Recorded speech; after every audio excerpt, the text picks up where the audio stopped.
I'm not even going to go any further. Let's just watch this absolute cringe clip together, and then I'll give you my thoughts. I might break wind during this trailer reaction, but...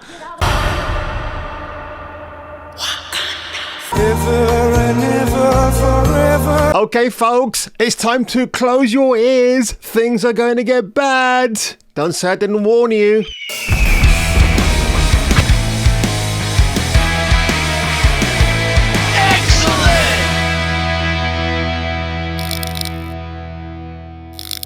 Panther, Wakanda forever. And I'm under embargo until November 8th. There's so much to talk about with this movie. Oh boy! But today I'm going to share with you my initial reaction and my business analysis, box office, the state of the MCU, Oscar chances. Yeah, when I saw Oscar chances, that's when I screeched to a halt with this video. I can't carry on with the rest of Grace Randall's nearly 20-minute long video because she went to the Black Panther 2 premiere this week. Of course, you would expect someone like her to stand on the high mountaintops and shriek Wakanda forever. I'm surprised Grace hasn't done that salute or that greeting yet. So, good grief. I mean, look, she needs her access. She recently put down Henry Cavill's claims that he's not actually returning for a run of Superman films, that he's just been relegated to a cameo in The Flash. But why would Henry not sign up for season 4 of The Witcher? He must know something is going on that we don't know. Like he said, in time, you will know what's going on with the character of Superman going forward. Well, you know what? We got to talk about Black Panther 2 today because they released a really fantastic clip a few days ago. Of course, you know I'm actually trolling when I say that. I mean, this clip is so awesome. I mean, it just screams Oscar worthiness right here because, as Grace has said, you know, this film could be lined up for Oscars. Look, I'm not even going to go any further. Let's just watch this absolute cringe clip together, and then I'll give you my thoughts. I might break wind during this trailer reaction, but... Get out of my door. Get out. Hey, I'm warning you, do not take another step toward me. See how they teach the children to treat their guests. Holy shit. So just to get into character, Denai Guerrera decides to lose a shit ton of weight. I mean, that is pretty gross. If you see her in The Walking Dead as Michonne, she just looks a lot more built, but oh my god, that part there where her head is sticking right out of her skull, what the hell, man?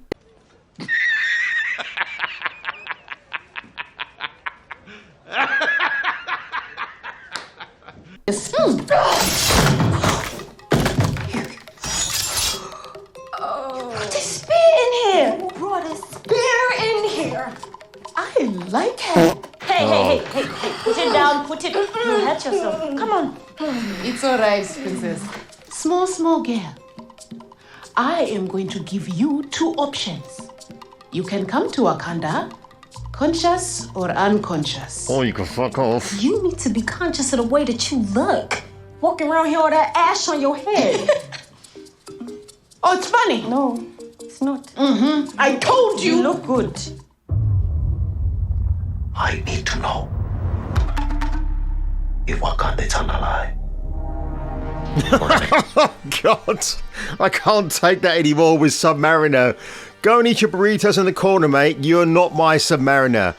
Ooh, bloody hell. Let's just go back to this. Everything about the dialogue in this scene is just really amateurish.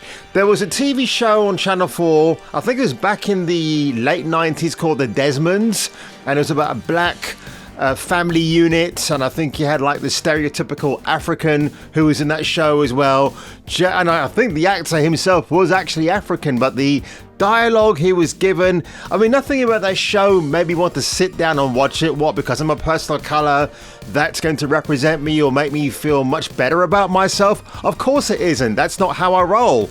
And just watching this dialogue here, this is from Ryan Coogler, the man who gave us Fruitvale Station.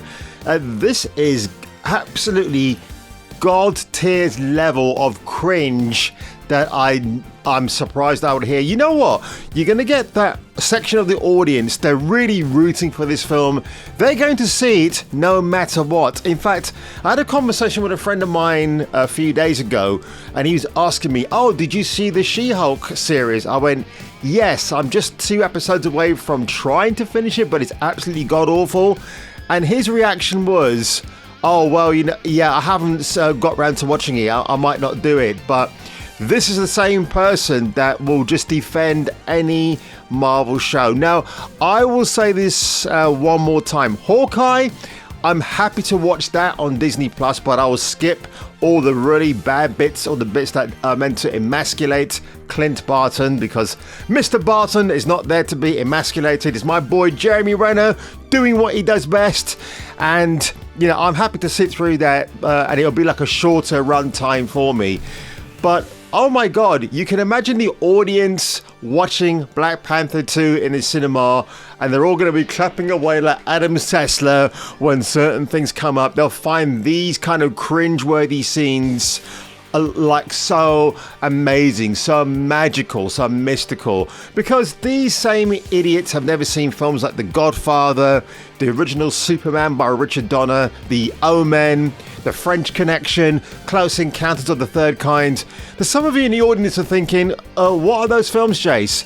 That's my point precisely. Go back to classic films, see how writers like William Goldman sat there and just, you know, honed their craft and gave us some memorable dialogue for some memorable films. Chinatown with Jack Nicholson, you know, just to name him. You know, Jack Nicholson is like, man, he's the GOAT when it comes to being a movie star, an actor, everything. You know, these people haven't got shit on Jack Nicholson. You know what I mean? I know the guy's retired now, but, you know, you want to see classic Jack, man. I mean, look, Jack as the Joker in Tim Burton's Batman. I'm going to be talking about that in another video. But tell me what is so special about this moment in Black Panther 2. Tell me why, you know, there's even an inkling of a reason that I want to go and watch it. This proves once and for all, to me at least, the MCU is well and truly dead. But folks, it doesn't end there. No, I've got to bring you another moment of cringe. It is so bad that I have to cover up this person's cleavage, because first of all, I don't want to be seeing her cleavage in my face, and that's why I've blocked her cleavage with Liz Hurley's, because let's face it, Liz Hurley might be 58, but my God, I will just, I'll get on that any day of the week. This message is to all our would-be accomplices and white allies. This message is to all the white people who have BLM in their bio. If you I'm not white and I don't have BLM in my bio anyway. You love us and you care about us and you are down for the cause, do not go see that movie opening weekend. Or don't go and see it at all. You give it to a black person or a black family who can't afford to go. And then you go sit at that theater in front of the doors. You make sure that every black person in that theater can enjoy that movie in peace. You make sure that you use your body to block us from anybody who would be coming in that theater to do us harm. That is your job. You can go see it on another weekend. Go see it on the second or third weekend. But the first weekend, that's for us.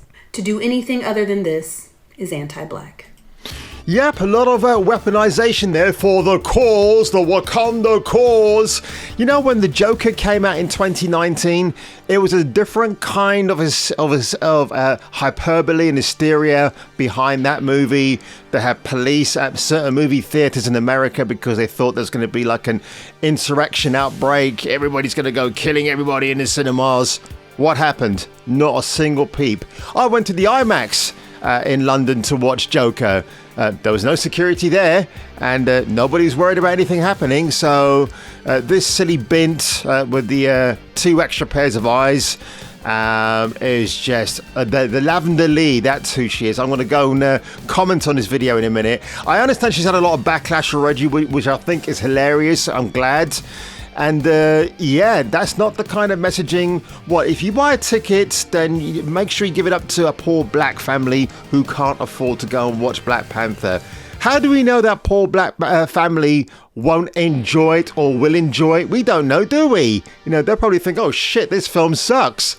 So just to assume that a black family unit could do with your ticket and they will go and enjoy or may not enjoy Black Panther 2 would be open to question. I got to point the obvious out here, folks. If you're going to see a film like, say, Crazy Rich Asians, do you think every Asian person who saw that film liked it? Some of them probably came away thinking, yeah, it was all right. You're not going to please everybody, even when you do try to please everybody. So, folks, if you enjoyed this video today, I'll tell you what, it was just a handful to get through to this stage and this silly bint right here. You know what, perhaps when you get your ticket for Black Panther 2 and you feel like you want to go for a shit, maybe wipe it first, wipe your a-hole first, then give it to the next person standing behind you, maybe her. That would be quite poetic justice if you get that Janet Jackson reference. And yeah, see how she feels about the messaging, the weaponization of going to see this film because it's protected, it's entitled. When Blade came out in 1998, did anybody go around saying, you cannot see Blade, it's for blacks only? No, because Wesley Snipes in his infinite wisdom just wanted to make the best film he possibly could and let the audience reaction speak for itself. And it's still a cult movie even to this day. So folks, if you enjoyed this video, once again, make sure you hit the like button, make sure you sub to the subscribe button, and if I were you, and if you were me, you should check out the next video.